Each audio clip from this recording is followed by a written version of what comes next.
Listen, stop scrolling, stop whatever you are doing right now. Because something is building in women's tennis that nobody, not the pundits, not the tournament directors, not even the WTA itself, was fully prepared for, and it is happening this week in Miami. A 20-year-old girl from the Philippines, ranked 29 in the world, has walked onto the same courts where she made history just 12 months ago, stared down a draw that includes the defending champion Aryna Sabalenka, and she is not blinking, not even a little. And before we go any further, you need to understand exactly what is at stake here, because this is not just about tennis. This is about power. This is about the passing of a torch that one player hasn't handed over yet. This is about what happens when the unstoppable force meets the next generation that refuses to yield. Welcome, ladies and gentlemen, to the most electric collision course in women's tennis right now.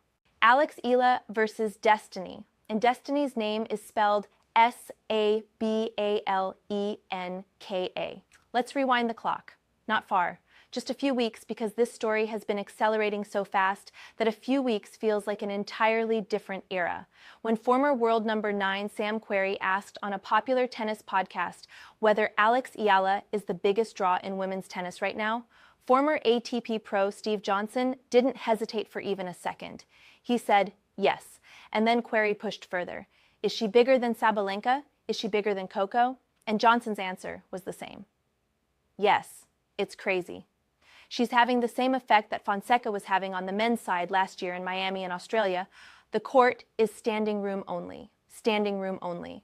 For a 20-year-old who was ranked outside the top 700 just 5 years ago. Let that sink in.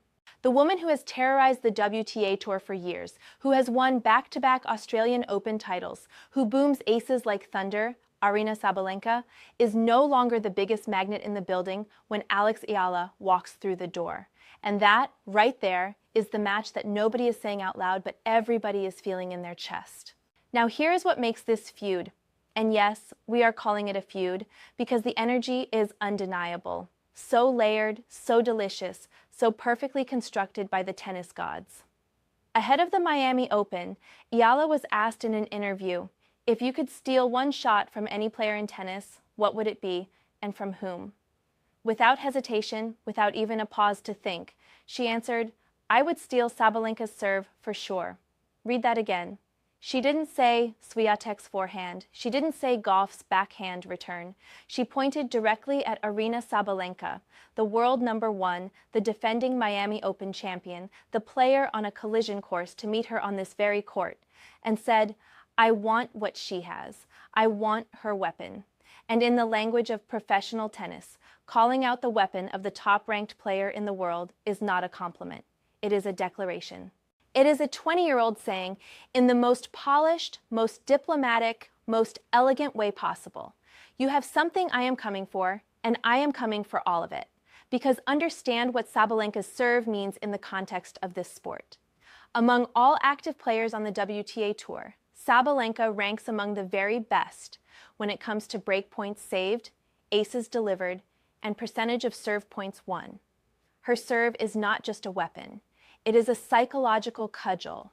It is the thing that ends rallies before they begin, the thing that snuffs out momentum, the thing that makes even the best returners in the world flinch at 2-5 in the third set. And Eala'S looked at that instrument of dominance and said, I want it. I am studying it. I am learning it. And one day soon, I will use it against you. But we have to go deeper than a quote, because quotes are easy.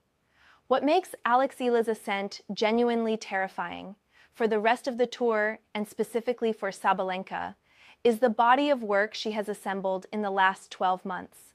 Her 2025 season included an improbable semifinal run at the Miami Open, where she defeated 3 former Grand Slam champions, Jelena Ostapenko, Madison Keys, and Iga Swiatek, a maiden WTA final in Eastbourne, a WTA 125 title in Guadalajara, and a historic win at the US Open that made her the first Filipino to win a Grand Slam main draw match in the Open era. The first, ever. In the history of the Open era. This is not a player who is on a hot streak. This is a player who is rewriting the record books of her country with every match she plays. And that trajectory has not slowed down in 2026. Not even slightly. The Filipina has been greeted by packed stands and raucous crowds throughout this entire year, with her presence contributing to fan attendance records in Melbourne and Abu Dhabi. At the Dubai Tennis Championships, she was supported by incredible crowds throughout victories against Hailey Baptiste, Jasmine Paolini, and Sorana Cirstea. That last name on that list, Jasmine Paolini, is not a random qualifier. Paolini is a former French Open finalist, a top 10 player, someone who has stood on the grandest stages in this sport and competed. Eala dispatched her with surgical precision. Before Indian Wells, Eala had already claimed that massive scalp in Dubai, and the tennis world was starting to ask the question it had been quietly building toward for months. How far does this go? Then came Indian Wells, the so-called fifth Grand Slam, the California Desert Cathedral of tennis. Eala became the first player from the Philippines to ever compete in the main draw at that tournament, and she turned that opportunity into a fourth-round appearance that included a dramatic 3-set win over Diana Yastremska and an upset of Coco Gauff, her third top-5 win in under a year. 3 top-5 wins in 12 months. The girl is not sneaking up on anyone anymore. The girl is announcing herself tournament by tournament, match by match, win by win. Now think about what Coco Gauff said after Eala beat her in Dubai earlier in the season. In the cold, surgical language of elite competition, Gauff took the microphone and said something remarkable. She thanked Eala's supporters for filling up center court and then acknowledged that she wanted to thank Alex for bringing a new demographic to the sport. That is one of the sport's top players acknowledging publicly from the winner's podium that the 20-year-old she just lost to is doing something that transcends tennis. She is not just winning matches, she is moving mountains. John Eisner put it plainly on that same tennis broadcast. They finally have a star on the women's side of the game. There are some huge markets with untapped potential, and they just need players to emerge and make a name for themselves. And that is exactly what Alex has done. You want to tune into her matches just to see what it is like on the court.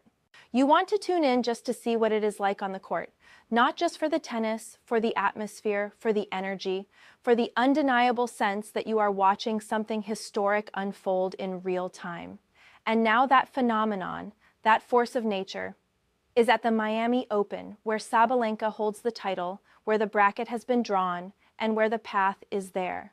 The collision is possible. The collision is imminent. And the entire tennis world is holding its breath. Here is where we stand right now, in real time, at this exact moment.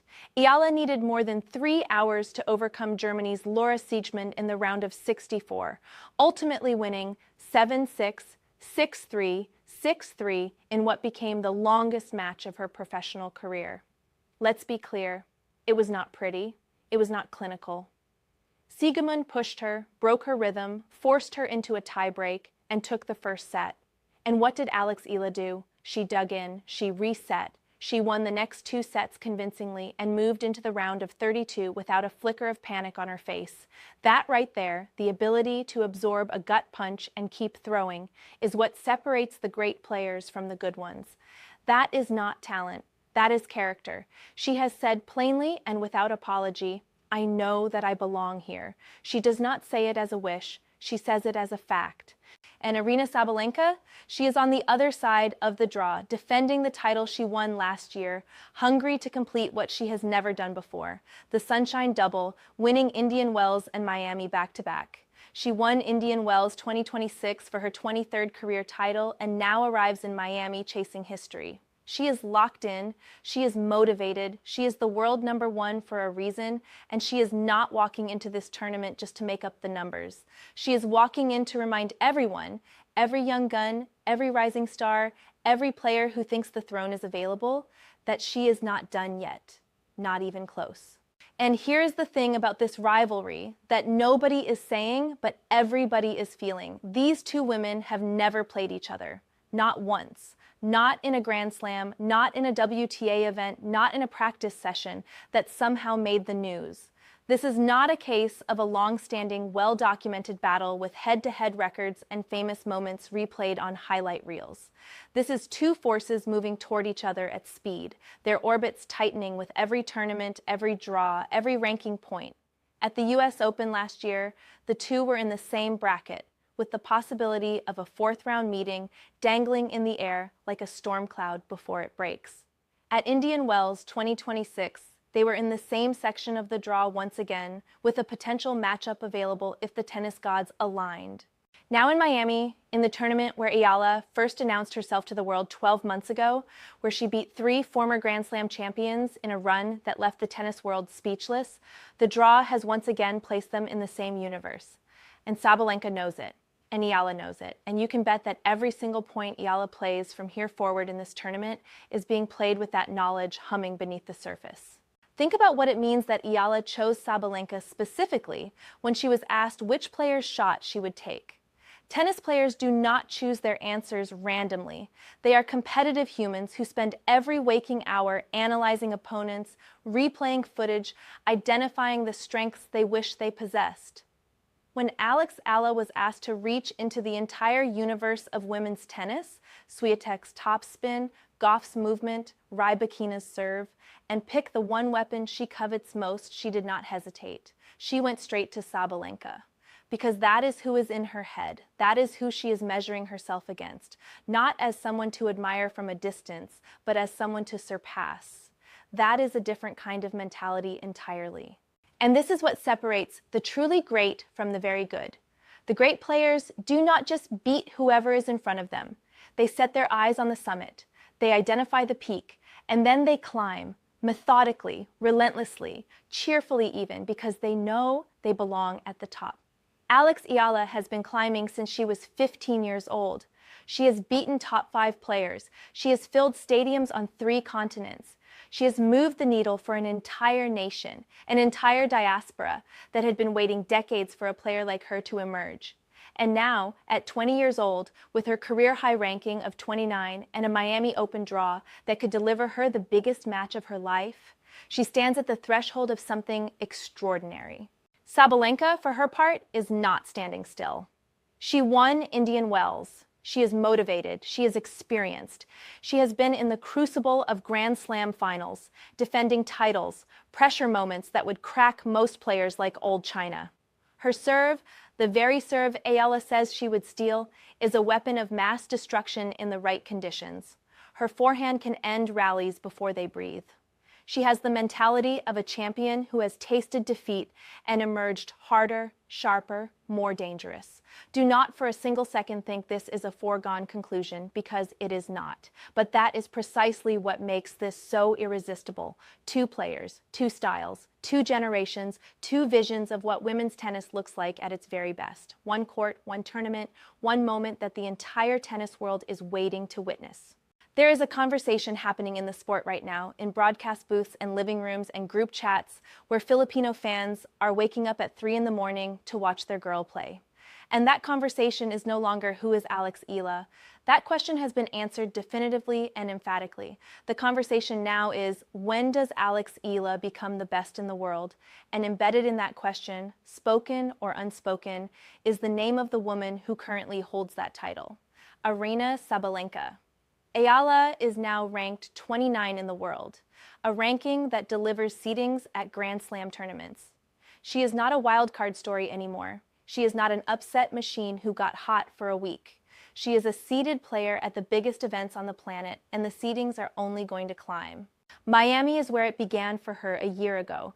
Miami is where she walked into a draw of champions and walked out as one herself, having toppled Swiatek, having silenced the doubters, having announced herself to a global audience that had not yet learned to say her name.